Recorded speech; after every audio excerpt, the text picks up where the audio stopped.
Hey there, everybody. I'm fired up again about today's show. I had the long weekend off and did a lot of reporting over the weekend for my reported monologue about the Democrats in 2028. You'll get that in a minute. I am Mark Halperin, editor-in-chief of the live interactive video platform Two Way and the host of Next Up.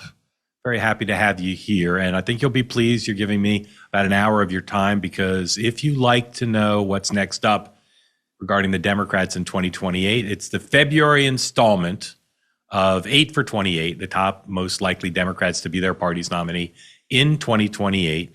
Did lots of reporting over the holiday weekend, and I think you'll be interested in the results. There's some people going up, some going down, and still the same very people at the very top. But you'll see how I thought through this with my sources. And then after that, two great guests. Michael Alfonso, he's a young man running for Wisconsin's 7th Congressional House District. It's an open seat, and it's a Republican district, so the winner of the August primary is almost certainly going to be the next congressperson from the district. There's a couple self-funders running, and there's no polling, public polling, to say where it's going on. But we do know that Michael has a key asset. He's been endorsed by Donald Trump. He's the youngest Republican congressional candidate in the country, and you'll hear from him in a minute and see why it is that Donald Trump chose to endorse him. It's an interesting guy, and you'll enjoy that conversation, I hope. And then Emily Jashinsky, my colleague here on the Megyn Kelly Network, will join me. She's the host of The After Party on MK Media, and she and I are going to talk about the Epstein matter. And the question is, who gets the professional death penalty for association for Jeffrey Epstein? What's the standard by which someone, the society or whoever, says that person associated too much with Epstein? And I'm going to ask Emily what her standard is about that question. But before our guests are here, let's get into the February edition of 8 for 28. And this is the top Democrats' likelihood to be the nominee for president in 2028. I'll talk about my methodology in a second, but let's just look at first, for the first time, at the results. This is where we were in January, 1 month ago, when we last did our reporting. Gavin Newsom, number 1, Josh Shapiro, 2, Kamala Harris, 3, J.B. Pritzker, 4, Buttigieg, 5, Alexandria Ocasio-Cortez, 6, Ro Khanna, 7, and Rahm Emanuel, 8. And I've said before, I said it in January, my top tier, very top, Newsom and Shapiro, I put them head and shoulders above the other 6 in terms of likelihood. Okay, and that's still true. It's in some ways more true this month than it was last month. But there you see after who I've gotten 3, 4, 5, 6, 7, 8. Here's January or February's rankings. You see the change here. Top 2 remain the same, and I suspect they will for a while right now. Newsom and Shapiro, 1, 2. I flip-flopped Harris and Pritzker, 3 and 4. Ocasio-Cortez moved up a notch, and you'll see when I walk through my reporting, I actually was going to take her off the list. But the field is so weak. The question of who else is strong is so out there, difficult to say, that she actually ironically moves up a notch. And again, I'll explain why, even though she had her horrible moments in Munich at the security conference. Pete Buttigieg, I flip-flop him with Harris, with Ocasio-Cortez. And then Ro Khanna comes off the list. I'll explain why. Rahm Emanuel moves up a slot. And then Mark Kelly, who some of my sources have been saying to add for a while, the Arizona senator, moves onto the list for the first time, number 8. So again, the February rankings: Newsom, Shapiro, Pritzker, Harris, Ocasio-Cortez, Buttigieg, Emanuel, Kelly. That's the February list, and I'm going to explain to you why in a second. And that's a lot of movement outside the top 2. Everything shifted around a little bit, and again, I'll explain to you why, what my methodology was, what my sources said. So let's get into it now. And again, a reminder of the methodology. This is not something that I make up. What I do is I take the previous month's list, and then I figure out where I think, based on what I already know, where do I think things stand?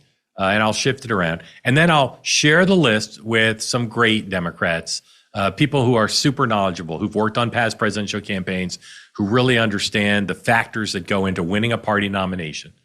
And I'll ask them, what do you think of my list?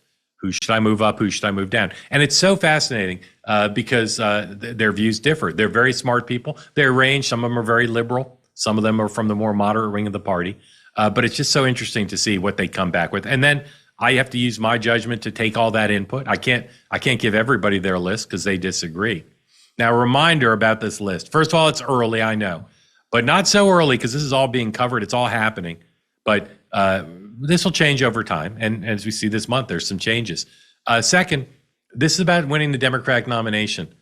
Don't besiege me with emails that say, Mark, that person could never win a general election. That person couldn't win battleground states. This is not about that, ladies and gentlemen. It's about being the Democratic nominee.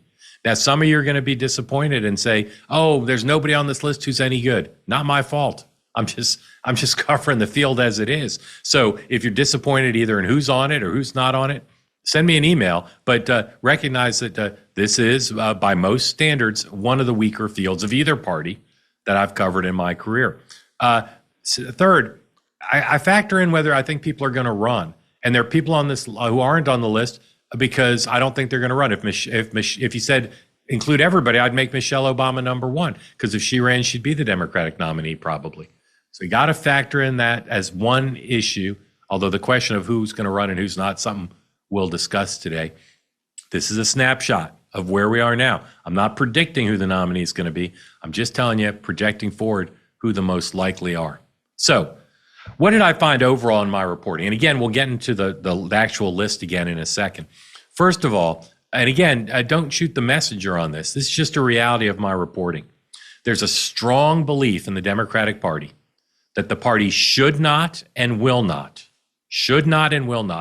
nominate someone for president who's not a heterosexual white man. There just is. And what's interesting to me about that reality is, in my discussions with Democrats, who feels about that the most strongly? That the Democrats should not and will not nominate anything but a white man for president? Non-white men, gay non-white men, women, people of color. They feel as strongly as anyone, and women in particular say, we should not and will not nominate a woman. Now, that's not dispositive. The nominee might not be a straight white man. It's not dispositive. But you'll notice that the two people I have is easily at the top of the list are straight white men. And where does this come from? It comes from particularly losing to Donald Trump twice by nominating, in one case, a white woman, and in one case, nominating a woman of color. They just feel strongly. So I have to factor that in. And that's not just my sources. That's also amongst grassroots and the donor community. They just feel strongly about it. So you got to factor that in if you're predicting or analyzing, I should say, not a prediction. If you're analyzing where the field stands, you got to factor in that there's a certain strategic imperative for many in the party. Don't nominate a gay person, a person of color, or one. Second factor is the progressive puzzle, I call it. Who's going to be the Bernie Sanders candidate, okay? Because Bernie Sanders would have been the nominee, I believe, in 2016 and 2020. You've heard me make this point on two-way. You've heard me make it here. Had the Democratic establishment not rigged the system, Bernie Sanders would have been the nominee. And the party's shift to the left, it maybe moved back a little bit in the wake of Biden presidency, immigration. But for the most part, the party's still dominated by the left, the way it has been since 2016. And you got to factor that in. Who's going to be the strong progressive candidate? Who's going to inherit the Sanders mantle? And then lastly, national security. And we saw that this weekend in Munich when five or six potential Democratic nominees went to the security conference, and some of them bombed. I won't sugarcoat it. They bombed. You look at the people who've been elected president. We've had in the last, since Reagan, okay, we've had two Bushes, Clinton, Obama, Trump, Biden, okay? Two of them had a lot of national security experience. Joe Biden, chairman of the Foreign Relations Committee, vice president of the United States, George H.W. Bush, ambassador, envoy to China, head of the CIA, vice president. They had traditional foreign policy experience. Clinton, Obama, Bush, other Bush, and Trump did not. But they demonstrated in the conduct of winning their party's nomination and in the general election, they did certain symbolic things, got endorsements, gave foreign policy speeches that reassured people, yeah, that this person could be the nominee. Comfortable that this person could be commander in chief. Comfortable that this person could sit behind the Resolute desk and make life and death national security decisions, okay? All those three factors, All those three factors. The question of could a woman be nominated, a woman of color be nominated. Second, the issue of blanking on my second one. I'm like Rick Perry here. The second is the question of the progressive wing. And then third, national security. All of those implicated in AOC. Okay, Alexandria Ocasio-Cortez goes to Munich and she gives this now famous answer about her posture towards the U.S. defending Taiwan if China threatened Taiwan. Play S3, please. Would and should the U.S. actually commit U.S. troops to defend Taiwan if China were to move? I think that this is such a, I think that this is this is, of course, a very longstanding policy of the United States. Now, she goes to the security conference making a big show of saying, I'm going to be on the world stage. Her people put out that she had all these foreign policy briefings. I'm sorry, you don't go to a security conference and not be able to answer a question that's fundamental to American foreign policy, regardless of your orientation towards national security or America's role in the world, right? Now, some people expressed to me surprised that AOC gave such a bad answer. I'm a student of her taking foreign policy questions. She doesn't get asked them a lot. Here's an earlier time. This is from a PBS interview in 2018. So this is 8 years ago. And I'm a student of this. Listen to how she answered a toughish, not really, foreign policy question 8 years ago. S18, please. What people are starting to see, at least in the occupation of Palestine, is just an increasing crisis of humanitarian condition. Do you think you can expand on that? Yeah, I mean, I think I'd also just, I am not the expert on geopolitics on this issue. For me, I'm a firm believer in finding a two-state solution in this issue. Again, word salad. She went on in a way that just made people say, well, she can't really answer these questions. This is a moment that I've said, I think if she wants to run for president, she's going to have to do a lot of repair work. And so she did some of that. She called the New York Times Monday night after a lot of coverage, not just in conservative circles, but some liberals as well on social media. Some people privately, private conversations in the Democratic Party said, whoa, that's an unprepared person. She called the New York Times, and here's the headline from the New York Times story, A3. Exclusive interview says, after first big overseas trip, Ocasio-Cortez expresses frustration, called the New York Times. Here's a quote from the story. This reporter came up to me and was like, quote, is Munich the new New Hampshire? And I cannot say enough how out of touch and missing the point genuinely that is, Ocasio-Cortez said in an interview, referring to the state's tradition of hosting early presidential primary contests. Global democracies are on fire the world over, and established parties are falling to right-wing populist movements. So that's the point she wanted to make at the conference, it seems, that if there's not more income equality, that they're going to be a more right-wing populist government. So she thinks that's a bad thing. It's an interesting intellectual point. But here's another interesting intellectual point. If you go to a conference like this, when there's chatter about you running for president, you're going to be judged through the prism of whether you're ready to be president. And her surprise at that and annoyance, I get it on a human level, but it demonstrates, and this is why I've been skeptical of her candidacy all along, it demonstrates not just a lack of depth on foreign policy, but it demonstrates a lack of understanding of what it takes to be president, okay? Ain't easy to run for president. It's super hard. And one thing is, you're not going to be judged on your 5-point plans. You're just not. And if your 5-point plan is kind of out there, if it's kind of a new concept that a lot of reporters, even if they like Democrats, are not going to be used to, then you're going to have to understand the way that things work. There's a difference in life and in presidential politics between what is and what ought to be. And if she thinks she can run for president and determine what reporters cover as opposed to what they want to cover, reporters are going to want to cover the political, the superficial, the personality, the gaffes. That's just the nature of the beast. Now, is there a way to get the press to focus on substance, including complicated substance? There is, but it involves a very, very big set of skills that few have. And she didn't demonstrate them both in Munich and then in her follow-up with the New York Times. So after all that, I said to my sources, I want to take her off the list or move her way down to the bottom. And they all said no. To a person, they said, you got to keep her on the list. And some of them think she should be number 2 behind Newsom. But they all said move her high. She's going to be able to raise money. She's got the progressive lane. She's got the ability to get a lot of attention and get big crowds. So I didn't take her off the list, but I continue to be a skeptic that she will run. I continue to be a skeptic that she can pass the hurdles that I laid out before that she's going to have to face. Another person I tried to put on the list, who also was in Munich, was Gina Raimondo. Gina Raimondo was the governor of Rhode Island. She was Commerce Secretary for Joe Biden. She's a favorite of the Democratic establishment. If you ask people like Jamie Dimon and the Business Roundtable and a lot of the donors, just snap your fingers and make someone our nominee and our president, they'd pick her. And so I put her low on the list, but on the list because she went to Munich. She said previously she's thinking of running. And everybody, literally every one of my sources said, take her off the list. She's too boring. She's too disliked by labor unions. She's not a good politician. So you'll see. You saw Gina Raimondo's not on the list. Tried to put her on. It wouldn't let me. Andy Beshear, not on the list.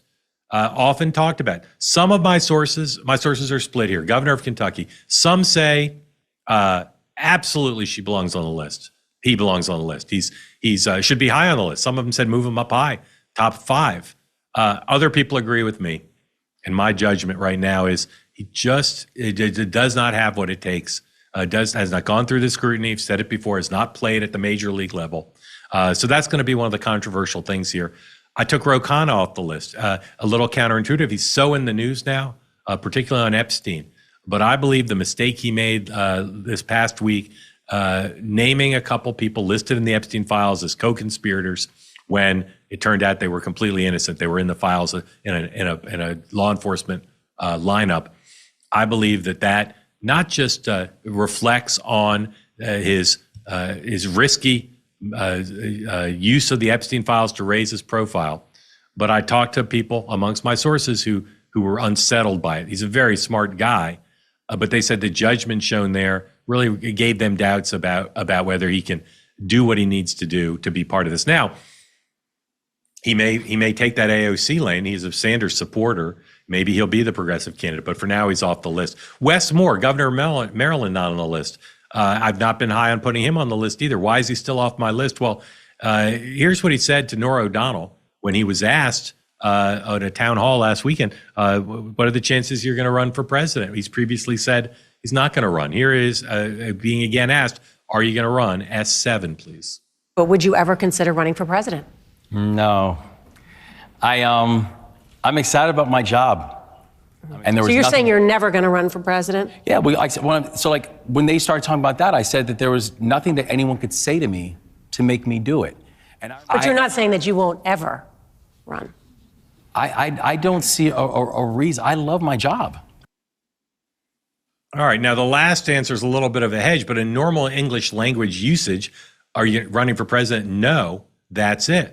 Now, with all due respect to Norah O'Donnell, who was asking the questions, and to Governor Moore, that doesn't mean he won't run.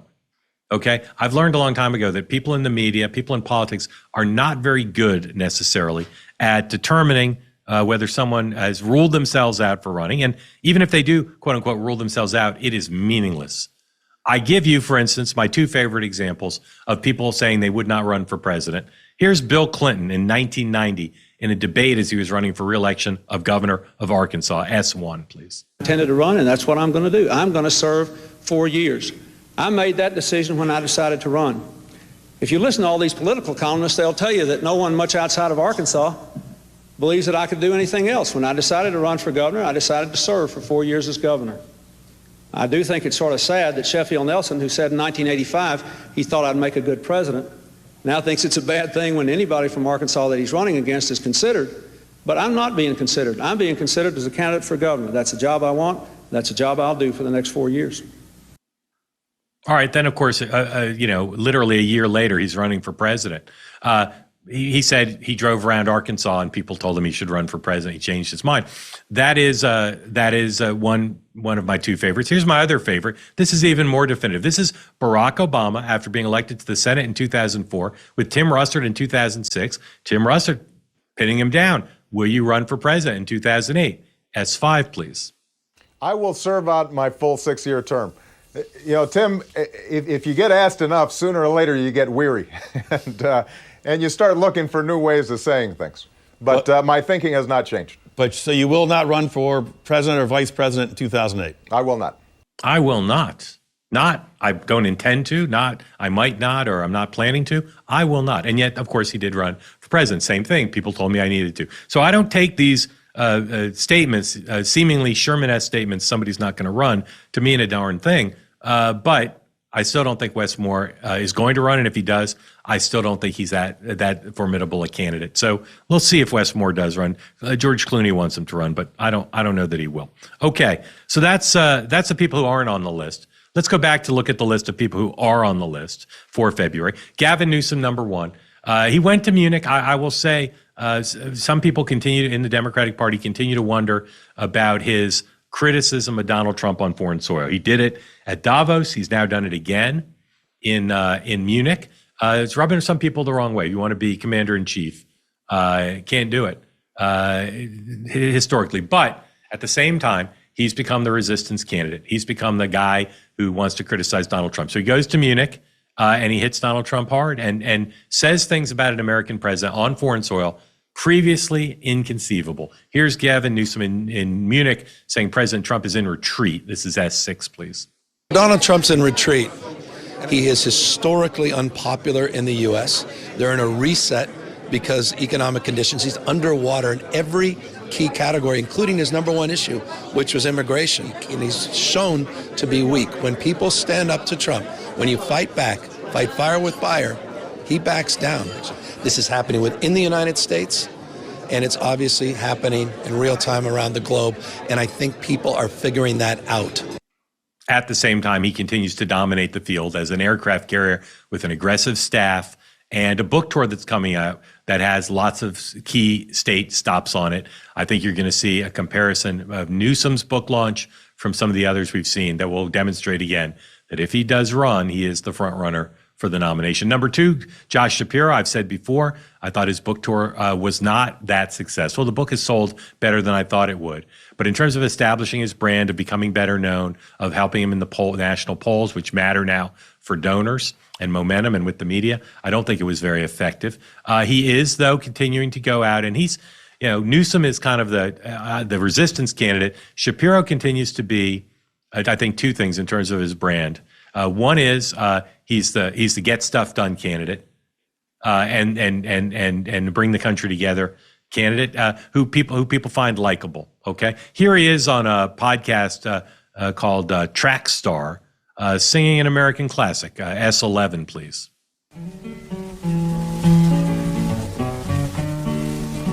This land is your land, and this land is my land.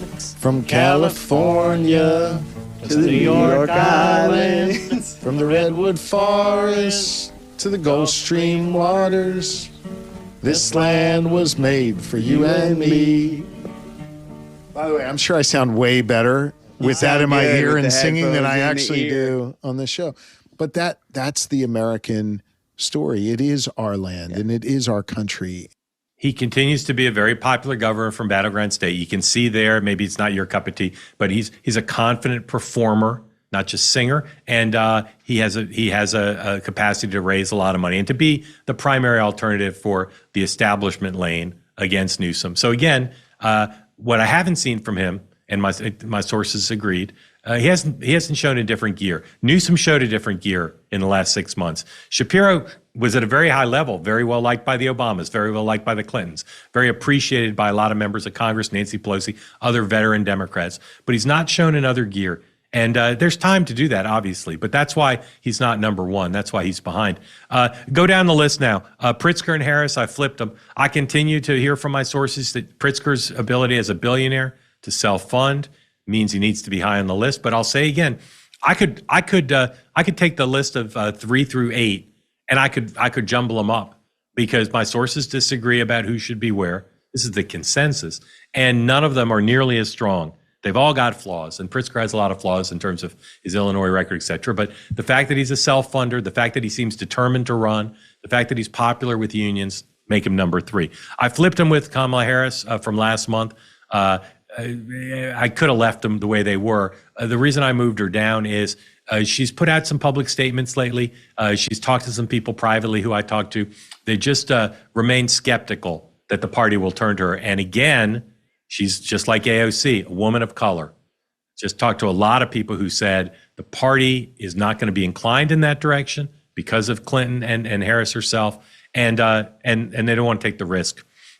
Next, AOC. Again, I would have moved her off the list based on Munich, but every one of my sources, with 2 exceptions, and again, I talked to more than 24 people about this, everyone said she can raise the money, she can get the attention, she can fill the Sanders lane. And so again, after having, and this is the irony of it and the weakness of the field, after having one of the worst weeks of her professional career, seen through the prism of presidential, she moves up a notch from January. Amazing. Buttigieg moved down. He's out there doing a lot of stuff. And the reason my sources were down on him and had to move down a notch is he's had a lot of opportunities to step up. He does a lot of podcasts. He doesn't have a job right now that ties him up. People are just thinking, again, it's still early, but why isn't he moving up? Not moving up in the polls, not demonstrating the black support that he's so lacked. So I moved him down. Rahm Emanuel. I've got sources who say he doesn't belong on the list, but most of my sources, I got to be honest, even the ones on the left, are people who are veterans. These are not 20-year-olds. These are people who are older, and almost all of them know Rahm personally. They see all the flaws he has, but what they say is he's got energy. He's going to raise a lot of money. He'll have, if not the endorsement, help from support from the Clintons and the Obamas. At least Barack Obama, and he'll get on the debate stage. That he'll be able to have a super PAC with his brother and big financial supporters, get on the debate stage, and then they think he'll do very well on the debate stage. And he continues to follow the Clinton 92 playbook, a campaign he worked on, continue to put out policy proposals, age limit for running for office, ban on social media, various education proposals, and so. I think despite all the reservations many of my sources have about him, they say until something goes wrong, he's going to be on the list because in a weak field, this is a guy who's got skills, a guy who knows, former ambassador to Japan, former congressman, a congressional leader of the DCCC, campaign committee, and a former White House chief of staff. Lastly, Mark Kelly, first time on the list. And I've been skeptical that he'll run. There's some personal issues that people talk about. There's the lack of passion. But when the White House went after him, the Pentagon went after him for that video he made about not obeying illegal orders, it really seemed to help him raise money, build his profile, maybe even build his confidence. Here he is in an interview with the BBC, making it clear that a presidential campaign is something he's thinking about, and listen to him sell his resume. This is S19, please. I'll seriously consider this because we are in some seriously challenging times right now. I don't know if I would be the best person, in this job. I am a lot different than most of these other, 100 senators. I'm one of the very few engineers. I'm the only person with a graduate degree in engineering in the United States Senate. I've got combat experience. That's kind of rare. I spent 25 years in the military. I didn't start out in some state legislature somewhere. I don't think of myself as a politician. I never thought I'd find myself here. So I will obviously think about this. It's a serious decision. I just haven't made it yet. Hasn't made it yet, but that puts him on the list for me. We'll see if he continues to move forward, do the things you need to do, hire staff, think about how to raise money in a big dollars, a super PAC, travel to the early states. But he seems to have gotten the bug. And as we talked about last episode, I think, or last week, a lot of these people who have things in their personal history that might on some level be disqualifying, they think, why are all these people asking me to run? How am I raising all this money? If there's some barrier to my being the candidate, I wouldn't be doing as well as I'm doing. And that lulls them into a sense that, well, they can do it. And somehow, like Bill Clinton, like Donald Trump, they'll overcome any accusations or issues that come up. Could be true. He's a skilled guy, and almost all my sources said after the month he's had raising money and being on the media, put him on the list. So that's the February edition. Again, most likely Democratic nominees 2028, Newsom, Shapiro, Pritzker, Harris, AOC, Buttigieg, Emanuel, and making his debut on 8 for 28, Senator Kelly of Arizona. Love to know what you think of all this. Love to know who's on the list, who shouldn't be. Who, does anybody think that Gina Raimondo should be on the list? Not my sources, but you. Board's moving around, well underway. But I don't have all the answers, and neither do my sources. So I'd love to know what you think. Send me an email. Tell me who should be on and off the list, who should move up and who should move down. Send it to nextuphalperin@gmail.com. And don't be a stranger. Be part of the Nexter community. Subscribe to Next Up on YouTube if you like to watch the show there. You'll get all our full episodes and bonus content and everything as soon as it posts at youtube.com/@nextuphalperin. And if you like listening to us as a podcast, go to Apple, Spotify, or wherever you get your podcasts. And please, while you're out there scouting potential presidential candidates in the early states or wherever you live, please like, subscribe, and share. And make sure you got your downloads turned on so you get every episode as soon as it is available. Thank you for being a Nexter. All right, we're going to take a quick break. And when we come back, a young congressional candidate in Wisconsin who happens to have won Donald Trump's endorsement, Michael Alfonso, is next up. So here's the truth. Half of all adults have high blood pressure, and most people don't feel it until it becomes a real problem. February is American Heart Month, and if you've fallen off a few New Year's resolutions, that's okay. This is a simple, measurable way to get back on track and do something meaningful for your heart. Listeners here get 20% off their entire order at 120life.com. Just use the code NEXTUP. One simple code, a perfect time to refocus or help someone you care about take their heart health seriously. Go to 120life.com, use the code NEXTUP for 20% off. Try it risk-free for 2 weeks. If your blood pressure doesn't improve, you get your money back. Nothing to lose but higher blood pressure numbers. Use code NEXTUP today. All right, joining me now and next up is Michael Alfonso. He's a candidate for Congress in an open seat. It's Wisconsin's 7th congressional district. It's a crowded primary, but a lot of smart money is on Michael because, for one thing, he's got the endorsement of Donald J. Trump and a bunch of other leading Republican figures. He's also from a family of political royalty. We'll talk about that. And he's an American firster. And also, lastly, the youngest significant Republican congressional candidate in America. Michael, welcome in. Thank you for being here. No, thank you for having me. It's great to be on your show. It's a matter of public record. Tell folks how old you are. I am 25. I'm right on the number the founding fathers thought would be perfect for Congress. George Washington and Thomas Jefferson were 26 when they were first elected, so I'm just a little bit younger than them. Okay, so you've never run for office before. You, amongst other things in your young career, you were Dan Bongino's podcast producer. This is your first try for federal office. Explain to folks how you got President Trump's endorsement. Yeah, well, it was a long process. We met with him a few different times, but it culminated in an interview. And I sat across from him and, he had a chance to endorse any of the candidates in this race. Like you mentioned, it was a very crowded primary. And, I promised him that I would always be America first. I would always fight for his agenda and that nobody would ever outwork me. Because if at 25, I can't be the hardest working one in any race, there's a big problem. Yeah. So you met with the president personally a couple times? Yeah. Yes. Tell us about that. First of all, how long have you known the president? So I first met him when he came to my wedding when I was 22. We had it at his Trump golf course, and he stopped by and gave a speech, and I got to meet him. It was quite the experience. But when the first meeting, I sat with him. I couldn't tell you what happened. It was the first time I was in the Oval Office. I was so nervous. I mean, I'm a kid from northern Wisconsin. Our biggest town here has 40,000 people in it, and I'm in the Oval Office with the President of the United States. I was shaking like a leaf the whole time. And what kind of the meeting, the climactic meeting where he agreed to endorse you? What kind of questions did he ask you?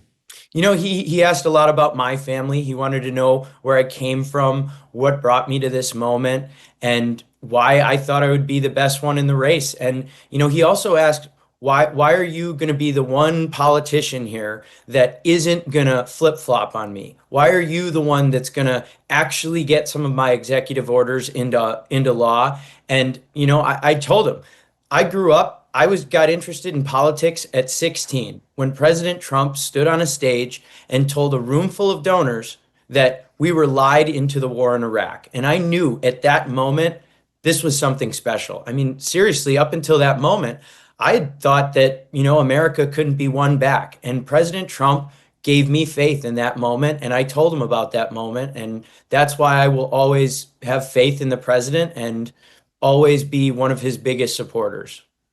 I know you're inspired to be in public service, at least in part by Charlie Kirk. Did you know him personally and explain the role he played in your life? Yeah, you know, it's a weird situation. I've met him a few times. I bet he wouldn't have known me if you asked. But, you know, just like any other Gen Z man, I mean, we grew up with him on our phones, on our TV screens. He really felt like family. And when I saw him get shot on X, I mean, it was a horrible thing. I wish I never saw it. But I knew in that moment, I have to do something. I don't know what it is. I don't know when it's going to be, but I will do something. So you're one of 3 or 4 major candidates for this open seat. The current incumbent Republican, Congressman Tiffany's running for governor.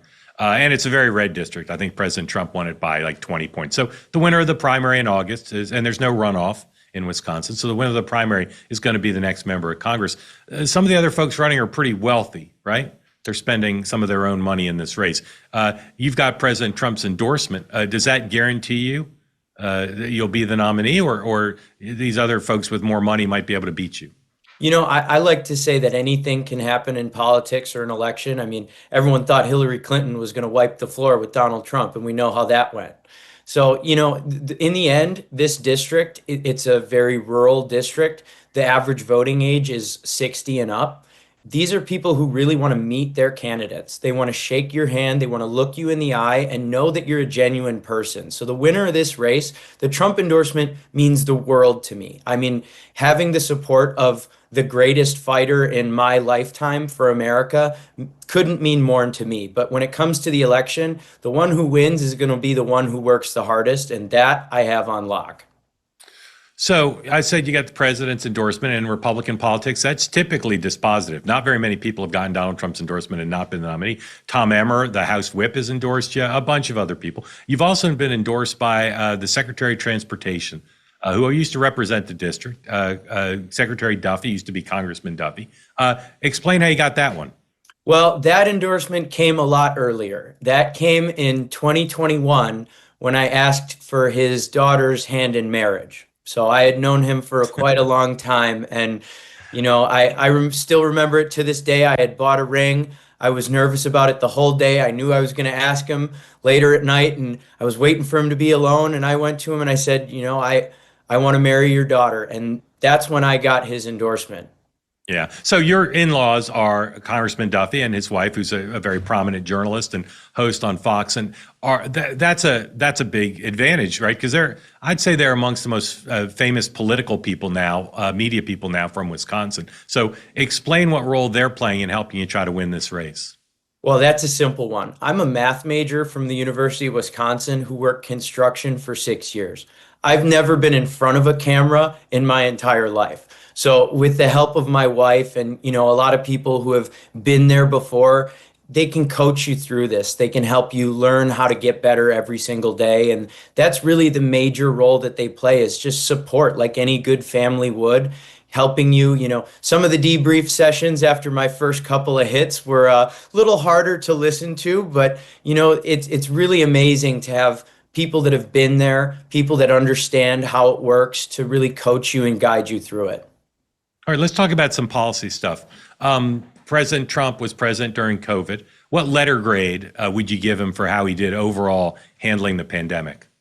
I think President Trump actually did a really good job. You look at the time when he was dealing with it, there was a lot of uncertainty. Even the best of us made some mistakes in that time. I mean, I wore a mask sometimes. I'm ashamed to say it, but I did. And this level of propaganda and fear that was given to us, it's the same propaganda and fear that was given to Mr. Trump. And he fought through it. He was always on the front lines, fighting for people, fighting for the businesses to stay open. And, in the end, I think President Trump really does get an A on that. Okay. Let me ask you about foreign policy question. I'm going to skip around on issues. You're ready to win a House race, so here we go. There's a version of the question that someone who would be your colleague if you won, Alexandria Ocasio-Cortez, was asked. What should the United States' policy be regarding expressions of certainty that if China attacked Taiwan, the United States would help defend Taiwan? What should our policy be on that? It's simple. We're America first. When President Trump first got into office in 2016, we're bringing America back. We're no longer going to be on the back burner, just having a strong words, but no stick. I think if China gets itself involved in Taiwan, we absolutely need to respond because it's not about Taiwan. I know they have a lot of chips and chip production, and we're working really hard to get that over here in the United States. But it's about proving a point. America is the shining city on the hill. We set the tone for every other country, and that's why I think it's so important for us to be involved in every major event. So if the president, what you would advise a president of the United States to say to China is if you try to take Taiwan, the United States will help defend Taiwan. That should be the stated policy. Yeah, I think China has been antagonistic towards the United States for a very long time. I would say that they're one of the only adversarial nations that is constantly trying to thwart us. I mean, here in Wisconsin, they're buying up our farmland. President Biden didn't care about that at all. And now President Trump, thankfully, is taking steps to prevent that from happening. But, when China is going to make a move like that, it's not even about them saying, yeah, I think we can beat the United States. They're saying, no, I don't think America will respond to it. And I think we absolutely will respond to it. How do you explain this? The president has done some things that are tough on China. Tariffs, as you said, some things about farmland. But he's having summits with the Chinese leader, with Premier Xi, leader of the Communist Party. He calls him his friend. He talks in a friendly way about him. How do you reconcile those 2 points of view, being tough on some things, but also being very friendly with the guy? Anyone that's met President Trump knows he's the deal maker in chief. He doesn't want war. I'm actually massively against wars and conflicts. I don't want to see it. I think it's an absolute last response.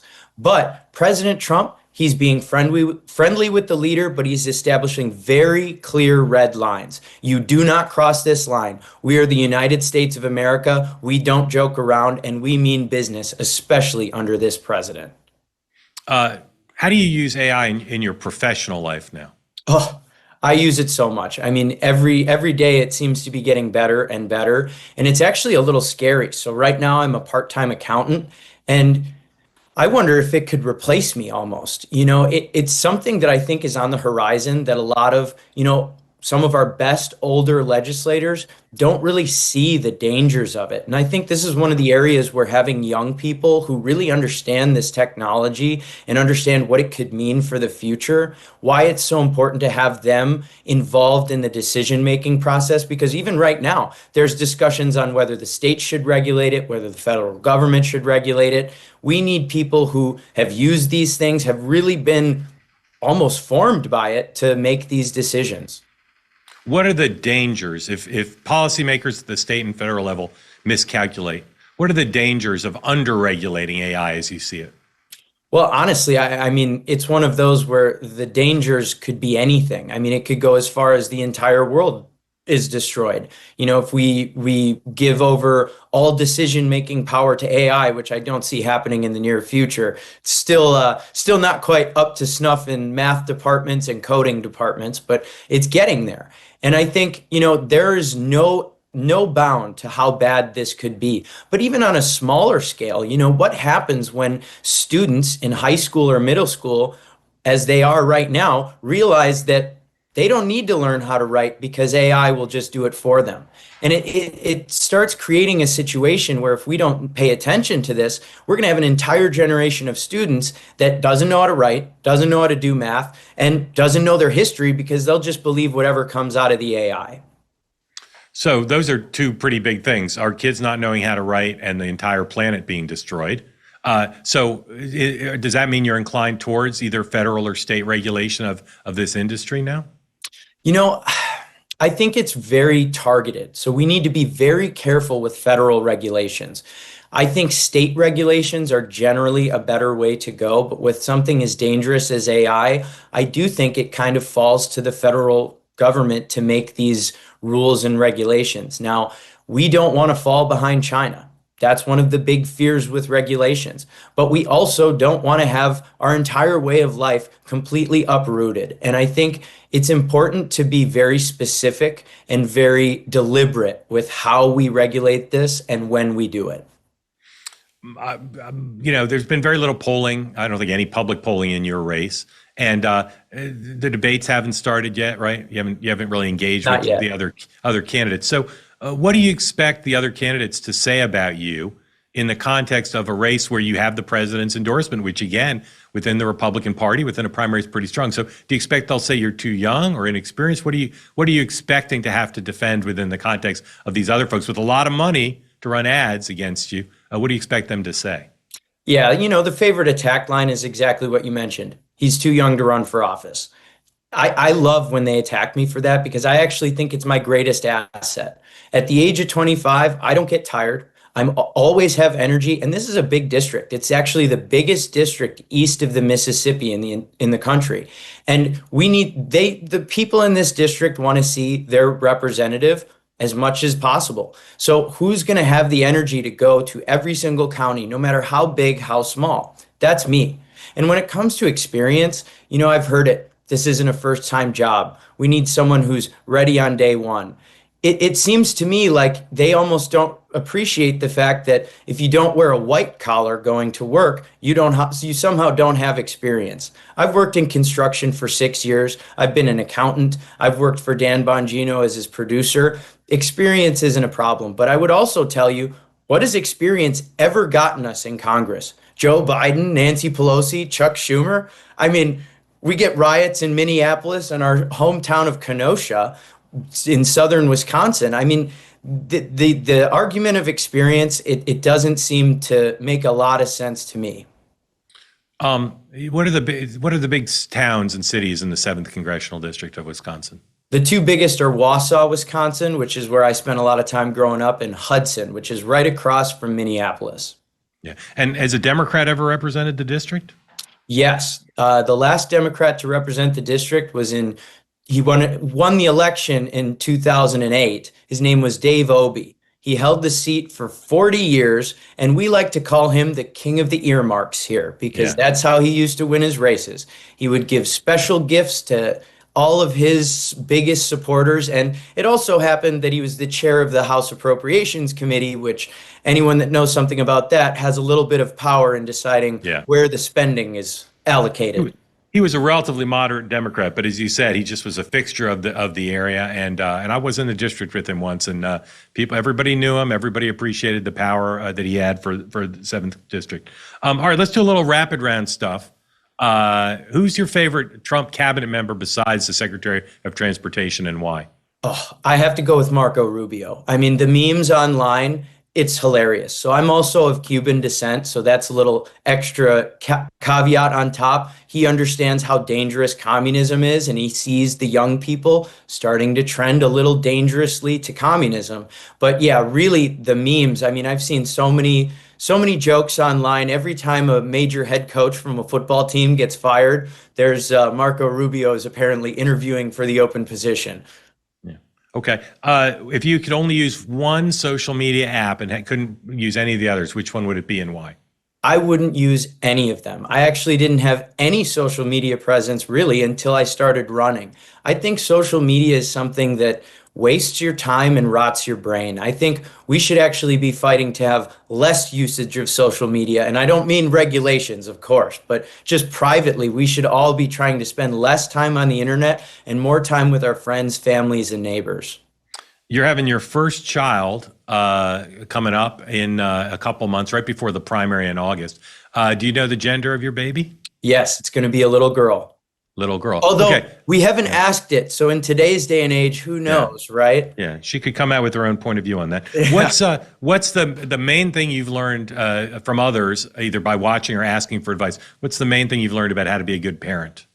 You know, the trick is to always be patient and always be loving. You know, that's where being a Christian, I've heard the rules on how to be a good parent, how to be a good husband, how to be a good neighbor my whole life. And I'm very nervous about being a first-time father. I was the baby of my family, the youngest. My wife is the oldest of 9, so she's not nervous at all. But, you know, I'm very excited but nervous, as any first-time father will be, I would imagine. Okay. Who's the greatest athlete in the history of Wisconsin sports? The greatest athlete. You know, I'm a hockey fan, so I would have to say Joe Pavelski. He just made it into the American Hockey Hall of Fame. He actually played for Stevens Point, a team I used to play against all the time. But I'll also throw a shout out to another guy. He's newer. I actually played with him a little bit. His name's Cole Caulfield. He's on the Montreal Canadiens. You played college hockey? No, I played juniors for a year, which is like the intermediate between high school and college. And I got half a fake tooth to show from that. Yeah, that's awesome. All right, lastly, I'm going to sneak in one more question. If you win, will you pledge to self-term limit? We don't have term limits for member of the House, but will you pledge to serve a limited number of terms? You know, I don't know if I would self-limit. I think term limits are extremely important. And we should get legislation in law to make sure that we have term limits. But if we start self-imposing term limits, it seems like only the good members of Congress will be leaving. So it's something I definitely will evaluate come to term 2 or term 3, but it's not something I can pledge to. Michael Alfonso is running for the 7th Congressional District in Wisconsin. It's an open house race. The primary will determine who wins the seat. It's a very Trump district, and he's got the endorsement of President Trump. And Michael, you might in 2026 become both first-time dad and a first-time member of Congress, and you got 50% going for you. So best of luck to you, and please keep us posted on the race. And we look forward to the debates and to see how all those self-funders decide they want to try to define you. That'll be an interesting part of the race, no doubt. But grateful to you for making time, Michael, and best of luck to you. Thank you so much for having me. All right, next up, we're going to talk about everything going on in the news with my colleague here at the Megyn Kelly Network. Emily Jashinsky is next up. Let me ask you a question. Do you own physical gold? Most people do not. And given the current state of the world, that's worth thinking about. Acre Gold makes it simple. You pick a plan that fits your budget, make monthly payments, and when you've accumulated enough, they ship you a beautifully designed 24-karat Swiss gold bar. Gold is up 70% year over year, and central banks are still buying it at record levels. Smart money has been moving into hard assets for a reason. This is legitimate. They've had subscribers stacking up consistently for 6 years because once you hold it in your hand, you understand the difference between owning something real versus a number on a screen. Right now, they're giving away 2 5-gram ancient collection gold bars. Enter for free and subscribe to gold at getacregold.com/mark. Again, go to getacregold.com/mark.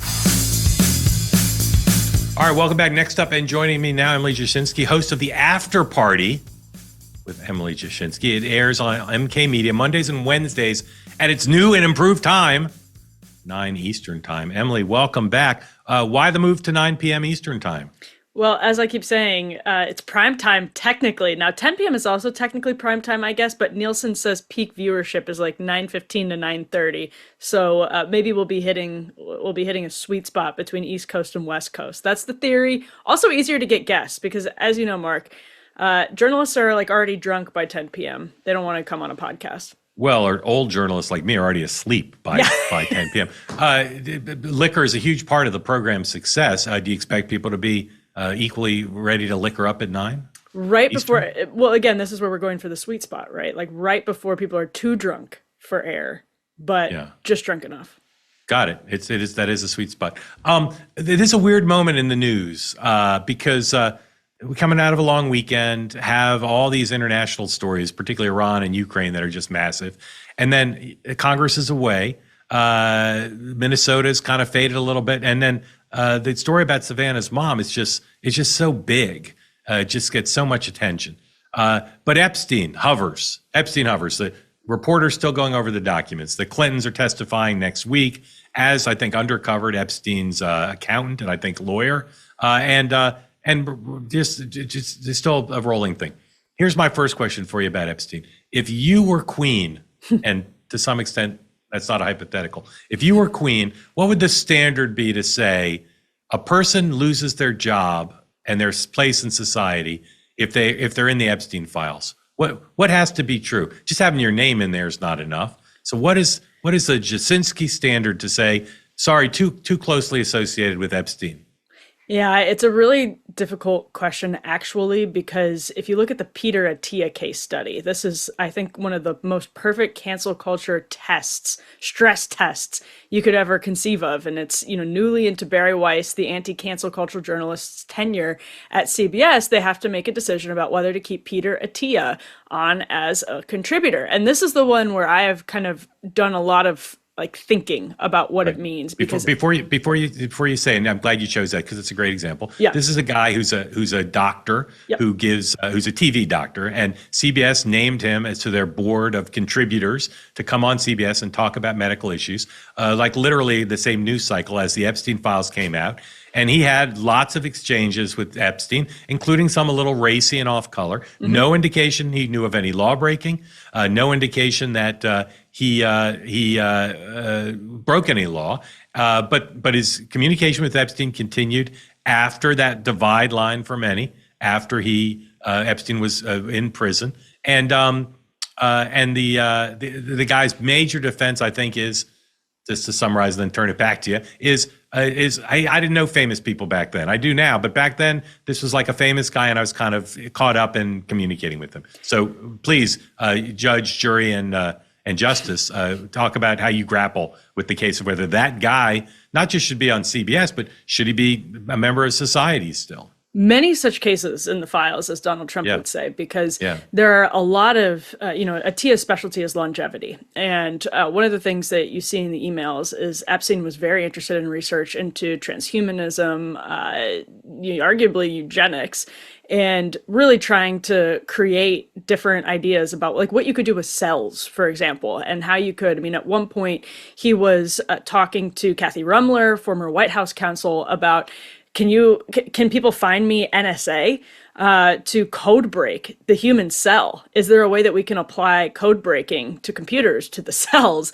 So he was engaged in some of this scientific research, and that meant a whole lot of scientists were sucking up to him, and you can see it over and over again in the files, that scientists are sucking up to him in order to get research money or access to others who might give them research money. And Peter Attia seems to be among them. There's groveling, there's flattery, and there are some racy messages.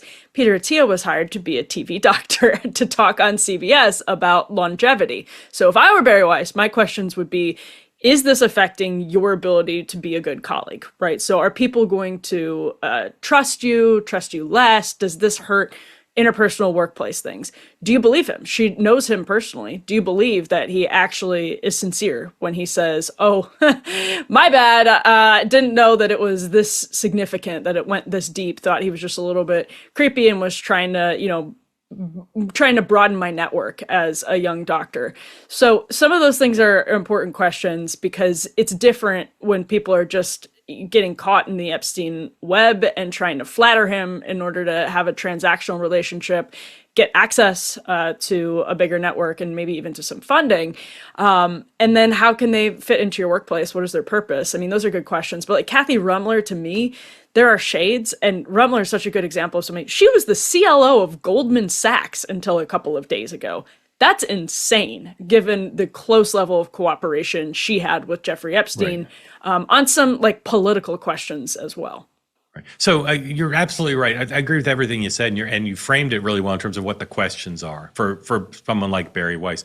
And every case is different, as you said. But are there bright lines for you to say, well, if you did X, we know breaking the law is a bright line. We know explicit participation in illegal activity. We know that's a bright line. But are there any other bright lines for you to say, if you did this with Epstein, if you did this, you're out and you lose your job? Yeah, I mean, I think if you were a willful participant in his schemes, whether they were political or scientific, meaning you were collaborating with him on unethical projects and you were doing it willingly after he went to prison, I think that's a pretty clear red line. If you are, Tom Barak, who is working with him, he's now our ambassador to Turkey, who was working with Epstein seemingly on political questions behind the scenes, as actually CBS reported out. I think that's a pretty bright red line, but I'm not sure that, in this post Trump era, people have the appetite to be drawing bright red lines. Well, so that's interesting, right? Because MAGA, we were told for months, was really interested in accountability on Epstein. And so there's two people in the president's government. One is ambassador to Turkey, his friend Tom Barak. Another, also a friend of his, the Commerce Secretary Howard Lutnick, whose entanglements with Epstein were significant.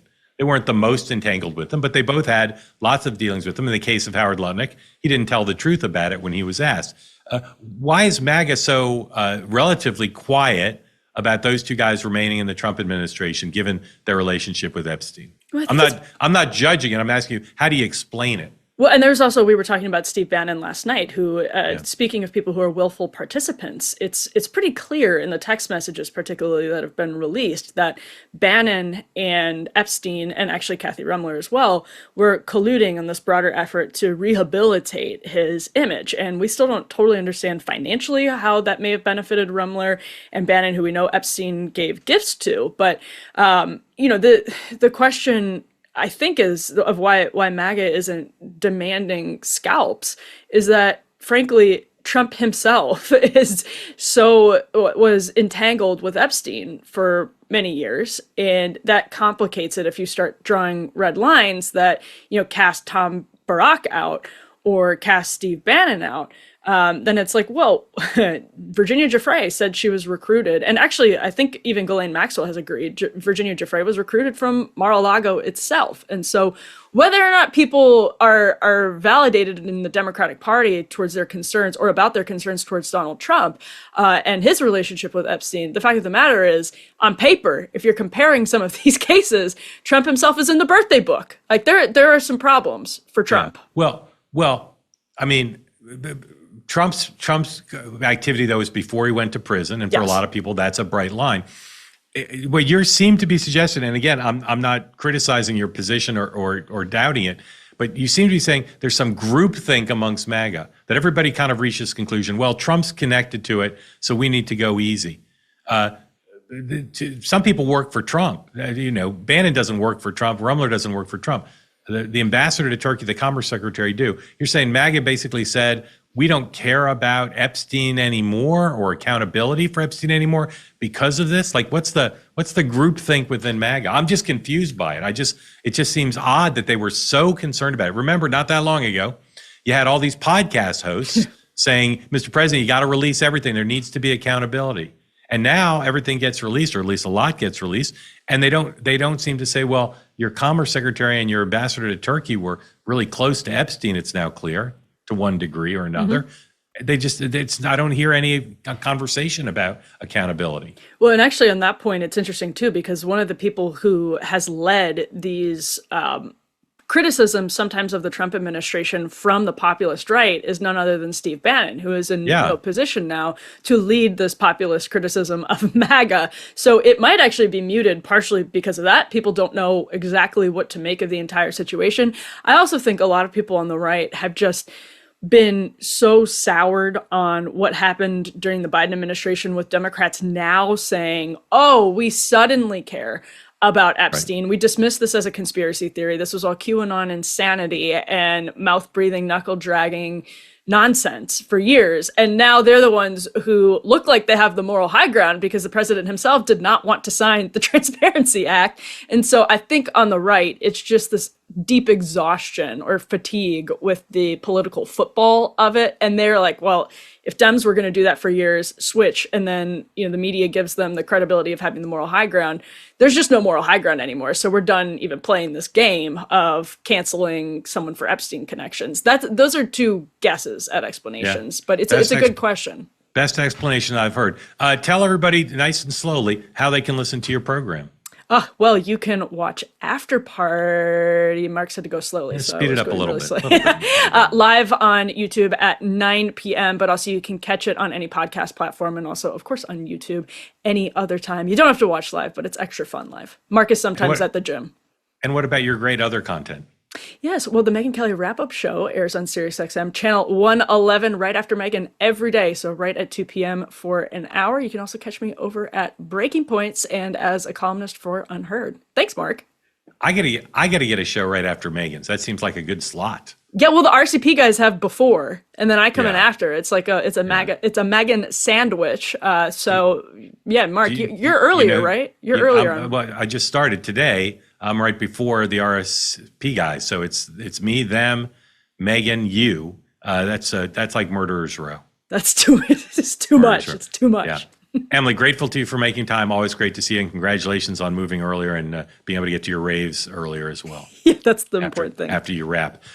That's it for today's program. Our thanks to Michael and to Emily for being here. Looking forward to hearing your thoughts on my new 8 for 28 ranking. So send us an email and let us know what you think. We're going to be back on Thursday with a brand new episode. As always, we ask you every week, and some of you just ignore me. Don't ignore me. Subscribe to Next Up on YouTube or wherever you get your podcast. Tell all your friends they want to be charter members. It's not too late to be a charter member, to be Nexters, so they can be part of the program however you listen to it or watch it, and everybody can always know what's coming next up. See you on Thursday.